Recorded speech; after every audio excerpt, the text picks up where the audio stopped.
Hello, welcome to the Jeff and Jerry Show.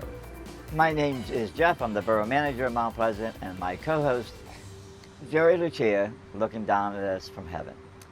So today's show is going to be a little bit about the big upcoming event in Mount Pleasant. 35 years now for the Glass and Ethnic Festival, and we always do a show every year about it, leading up to it to give everybody some inside information on what's going on at this event. So today, my guest co-host is none other than David, the camera guy from Armstrong. And he's going to be asking me some questions. So we're going to probably reverse the roles a little bit. Sure.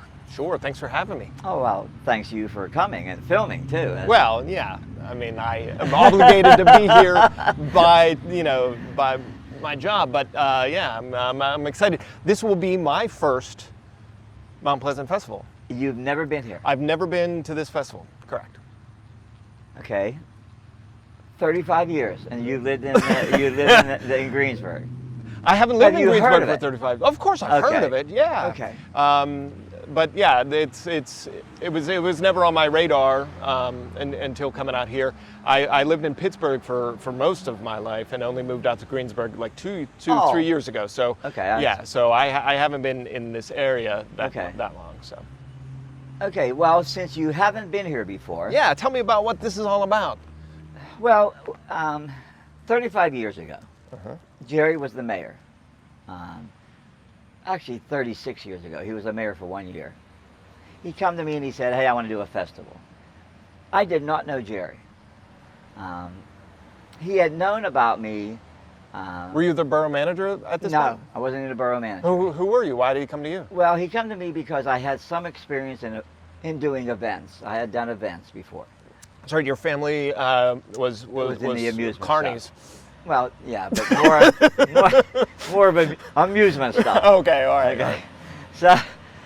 So he come to me and I first said I don't want to do it.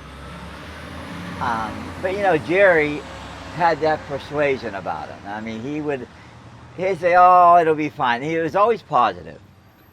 So I said, if I do it, you have to be my co-chairman because you're going to be able to get things done. We're going to do something that Mount Pleasant's never done before, and there's going to be a lot of things that they aren't used to, so you as a mayor are going to have to use your influence. And he said, okay. And that's how we started it. And that's how you met That's how I met Jerry. Yeah. So the famed duo of the Jeff and Jerry show, the origins are the Glass and Ethnic Festival. That's right. Wow.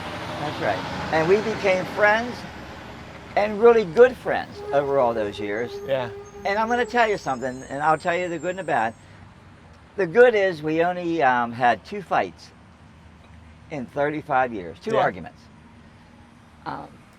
The bad news is we had 2 arguments because we never argued. Yeah. But there was some issues that and he and I didn't always agree on everything.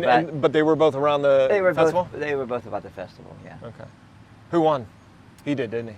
Well, he won the initial one, but then he came back and he said, "You're right." So we kind of we both won. Yeah. We both won. Okay. All right. Well, that's cool. That's cool. So, what was that first one like? I mean, now, this is the 36th year, right? Or this is the 35th? This is the 35th year. So, 35 years of history has led to this one, and it's huge. It like takes over the whole town. It's over the course of all the streets and all the parks and everything like that. What was it like that first year? It was terrible. Yeah. First of all, we used to be 4 days because the first day was Thursday, and we were so unorganized that half the stuff didn't work the first day. So it was terrible. And then we didn't have a stage. We used some kind of wood platform. Where was it at? Was it here? It was actually in the park, and it didn't even look like a stage. And we had rented transformers because you had to plug in electric. They had electricity back then? We had electricity back then, and the transformers were rickety. Yeah, were rickety and falling apart, and we hauled them.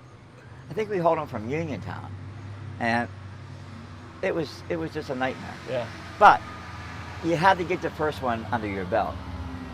And I knew it was bad, but everybody else, they thought it was great. Sure. But I knew what we needed. Yeah, but when you watch the sausage get made, it's disgusting. Yes. But if you're eating the sausage, it's fun. That's a so good a lot analogy. of people came here and they were like, oh, That's yeah, a good this is analogy. neat. And it was only right here, right around the gazebo. We only had 50 booths.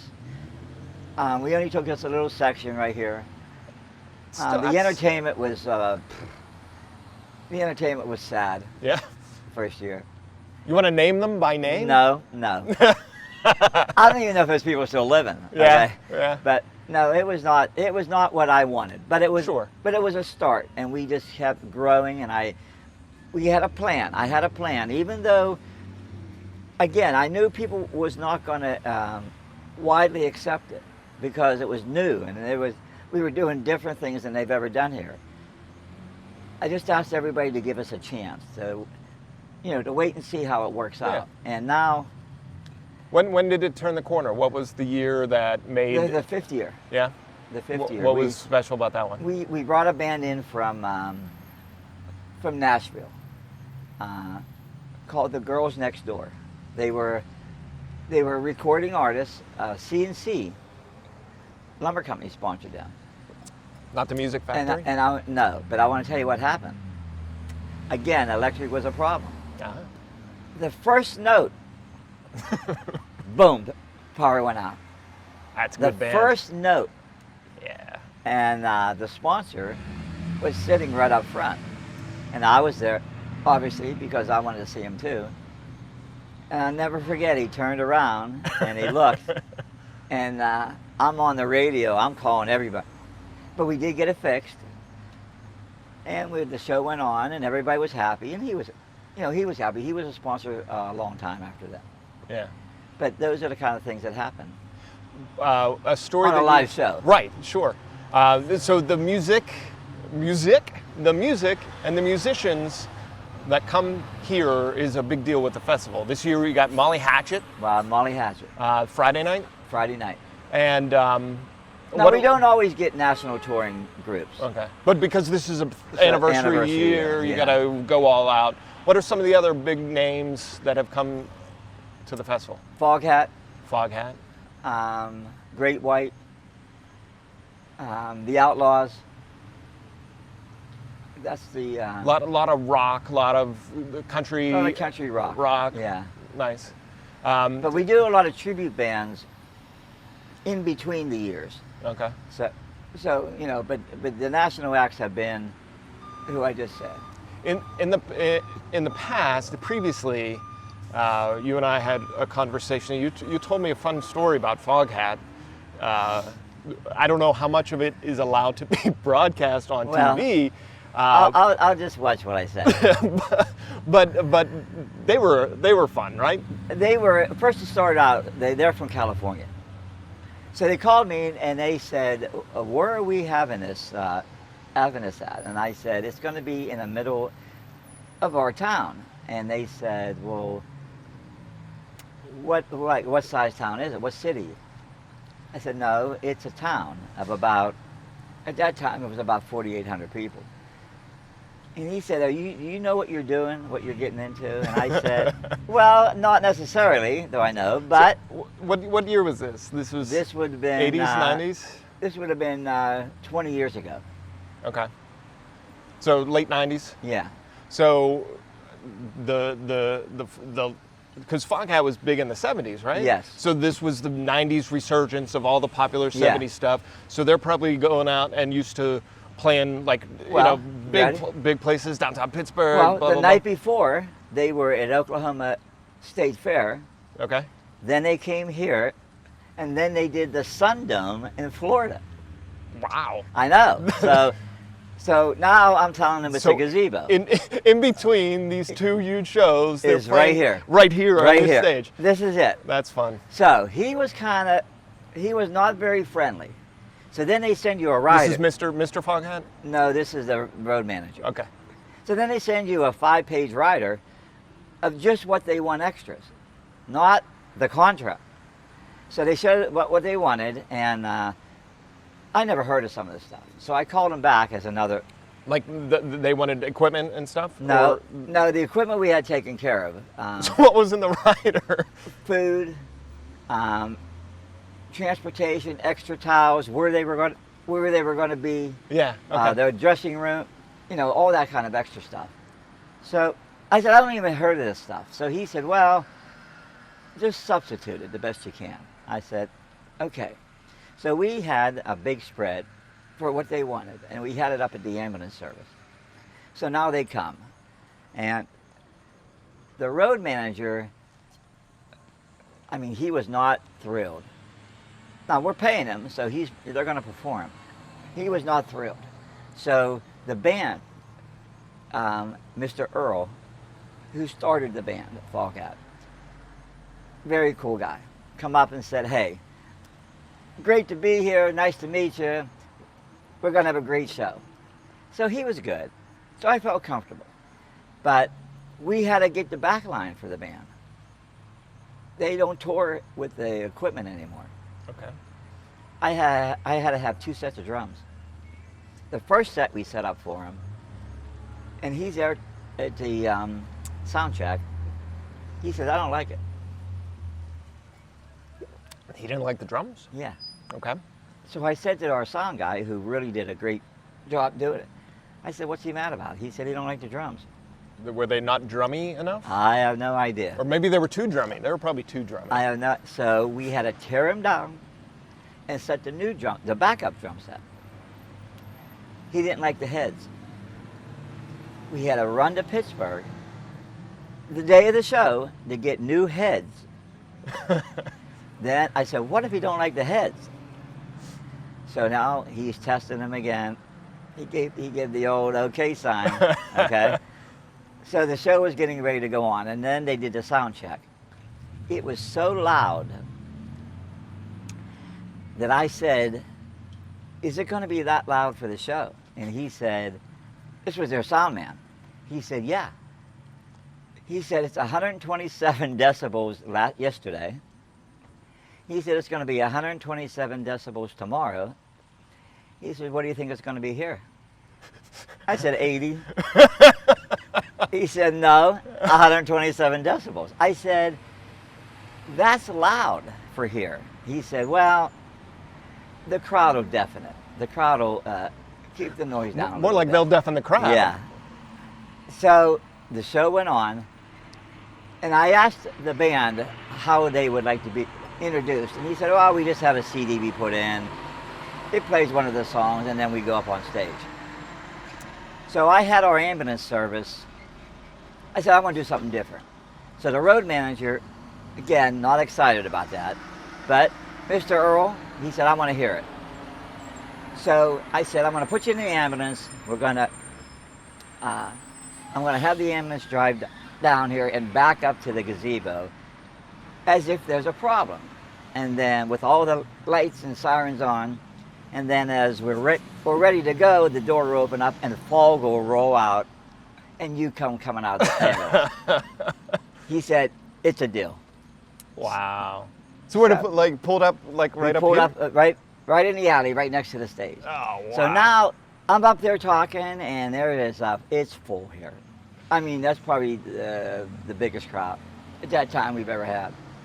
And so I said, well, hold on a minute. I hear an ambulance. Let's take care of that problem first. So everybody's looking. Well, there's nothing to see, okay? Yeah. Except his ambulance back. So I gave the cue to the sound man. He puts the CD in, and now you could tell the crowd started to understand there's something good going to happen. And the doors opened up, and I had 2 fog machines. It just blew that fog out that door. And the band came running out, and they jumped up on stage. And as he was the last one, he said, cool. So they did a great show. When the show was over, he said, I never ever did anything like that in all the years of the band. We never did that. He said, if you ever want us back and you want to do something again like that, he said, I'm all for it. That's awesome. That's awesome. I bet you they didn't do that in Florida the next night. No, not only in Mount Pleasant. That's right. That's right. So Molly Hatchet is coming to the fair this year. Are you going to get a bunch of hatchet throwers to come in? Well, and do I kind have of to entrance? think. I got to think about that a Yeah. little bit. You know, the Foghat was easy, Right. but So all the music, all the fun stuff, all the shows happen here. But there's also a ton of food, ton of vendors. Yeah. We got the Armor sausage trucks and all that stuff. What are some of the fun memories of food? Because I know you and Jerry used to walk around and well, we had to test the food. You had to make first sure of all. everything was okay, right? We have to test the food just to make sure it's quality for our customers. But no, the food is the food's a big part of any event. People like to come out and eat food at festivals and see crafts, and we handpick the food vendors. We don't overload it with too many of the same kind either. So we have a big variety here, and we have some new ones. We have some new ones coming this year, just to add a little bit more extra to it. But I'll never forget the Rotary. They did fish every year. Mm-hmm. But it's a lot of work. They had 4 or 5 fryers. They're frying fish. They have 8 people in the stand. Almost So like a fish fry during Lent or something. yeah, almost the same thing. And they just said, oh, it's a lot of work. So one of the guys said, let's just do fruit cups one year. Fruit cups and salad. Instead of fish fry? Yeah. How'd that go over with the people? Not good at all. They were eating fruit cups for the next 2 months. But I still laugh about that. And the guy that made that decision, he's still a friend, and he sponsors stuff at the festival. But yeah, that was. But that was probably the last year they brought fruit. Yeah, right? and yeah. It was ahead of its time. I told him. What's your favorite food? Or not favorite, because I don't want people to think that you're picking favorites between the vendors or whatever. What's some of the food that you like to eat here? Because I'll tell you mine. I love gyros. I'm a big gyro guy. When I go to festivals and fairs, I try to seek out the gyros. Obviously, some kind of steak sandwich or sausage is fun as well. But what are some of the things that are here that you enjoy or that are different than you would find at a regular fair? Well, I'm not going to dodge the question because remember I told you we handpick our food vendors. Yeah. So right off the bat, they're all good. They're all good. They're all your favorites. I think we have top quality food vendors that come to this festival, and believe me, the dumpsters, the 32-yard dumpsters or whatever we get, they're filled. So a lot of people eat here. Okay, I thought that you were throwing the food away. No. How good are they if at the end of the festival you have a dumpster full of food that didn't sell? No, it's the byproduct of the waste. food. Okay. But I like the ethnic foods a lot. I always try those. A unique food is down at Old Town. They do the old-fashioned bean soup, ham and bean soup. Okay. Down there. So you don't see that at too many events. Yeah. Our churches do a wonderful job with ethnic food. They do the, I call them pigs in a blank, but the halupki and then the other stuffed cabbage. Some people call it stuffed cabbage. Okay. And then we do pierogies here, and they do halushki, and so we have those really good foods. Nice. That's the food of my people. That's the food of my people for sure. I grew up eating that stuff. Well, that's right, and it's good. You can't beat it. For southwestern Pennsylvania, that's a staple. Sure. Almost. Yeah. Sandhill berries, good desserts. Pie shop, good desserts. Funnel cakes, we have good. One of the best funnel cakes people around. So we try to do quality food. Awesome. You mentioned the Old Town. There was a fun story about those buildings. So I came up here with Dominic for an episode of Bikes and Hikes. How's Dominic do? He's great. I'm going to see him later today. I'll tell him you said hi. I said hi. Yeah. You guys did the paddleboard. Stand-up paddleboarding. Yeah, that was a lot of fun. I wish I could have done it, but we wouldn't clear you. We wouldn't clear you. The insurance policy is too big. You're Lords of London. Yeah. Is that what it is? Lords of London. They just would not give me permission to do it. So when he and I came up, we went on the Colne Trail. We started down in by the architectural salvage place, and rode our bikes up here to come see the gazebo and the doughboy and all the stuff up here. But we passed those cabins, and the Historical Society wasn't open at the time. Do you have to answer this? Go ahead. Go ahead. You're good? The Historical Society wasn't open at the time, so we didn't know anything about that. So we were like, oh, we have to come back. And you're telling me that those are legitimate cabins from... Well, one of them is? one of them is. What happened was the Historical Society got a grant to buy a house right there. And they got a grant to buy the house.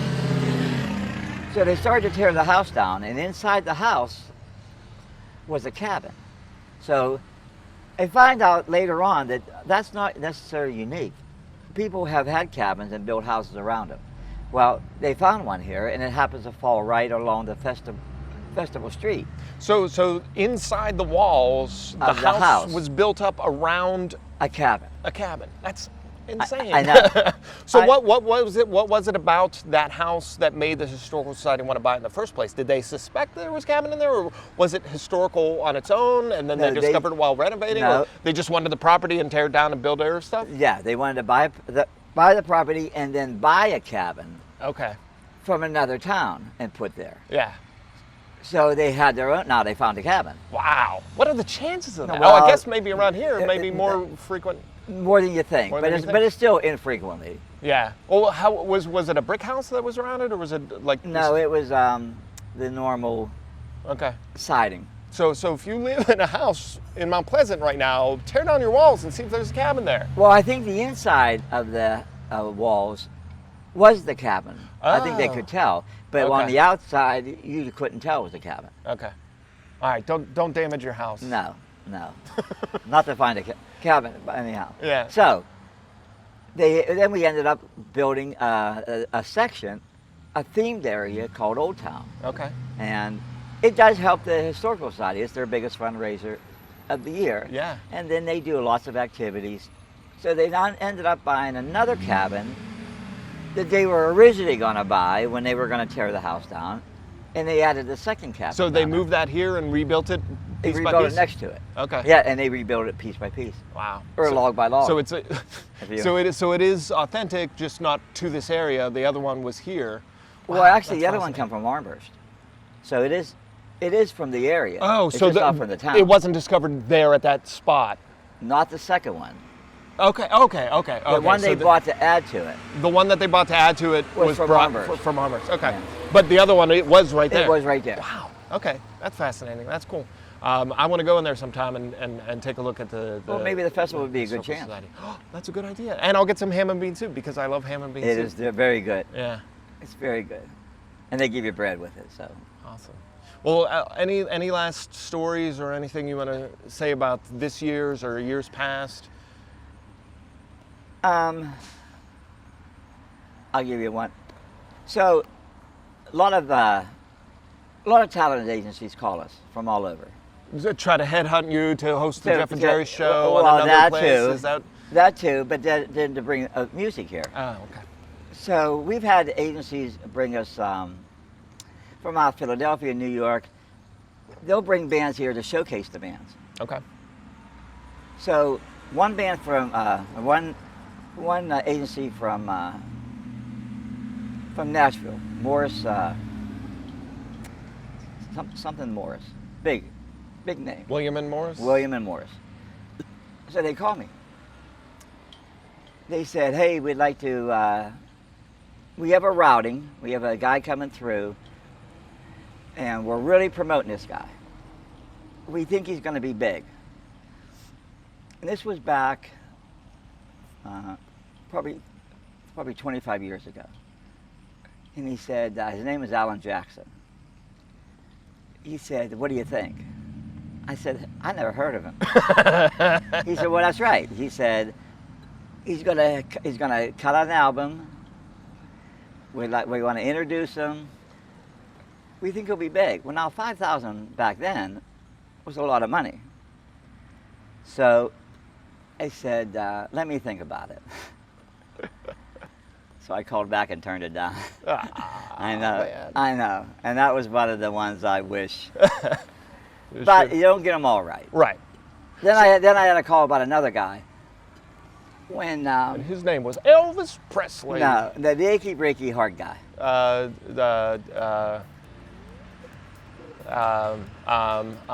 I can picture him. Sure. Billy Ray Cyrus. Billy Ray Cyrus. So Billy Ray Cyrus was hot. So I couldn't get for it. Well, yeah, he was with that mullet and everything. So we got a phone call again Popular. from another agency, and they had a guy who was part American, part Cherokee. They said he'll be the next Billy Ray Cyrus. I think they wanted $7,000 for him. Now that's after I turned Alan Jackson down. It was years later. They said he'll just be like Billy Ray Cyrus. And I can't think of his name. Well, he never made it. Because he didn't become the next Billy Ray So Cyrus. I turned it down, and that was a good choice. Okay, there you go. So I don't get them all wrong. Awesome. Well, thank you for the stories and the memories, and looking forward to going to my first one this coming year. Well, it's a good family event, and I know you have kids. Yeah, yeah. So I'm sure they'll enjoy themselves. We're going to be here on Sunday, so. Well, Sunday's Armstrong Day. Well, there you go. It's a good day to be here. Yeah, it is. Okay. Well, wrap up the show. This is your show, so you go ahead and say the things that you say at the end.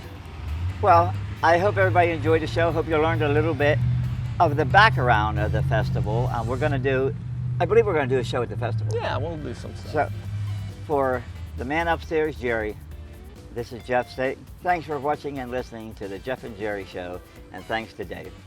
We'll see you next time.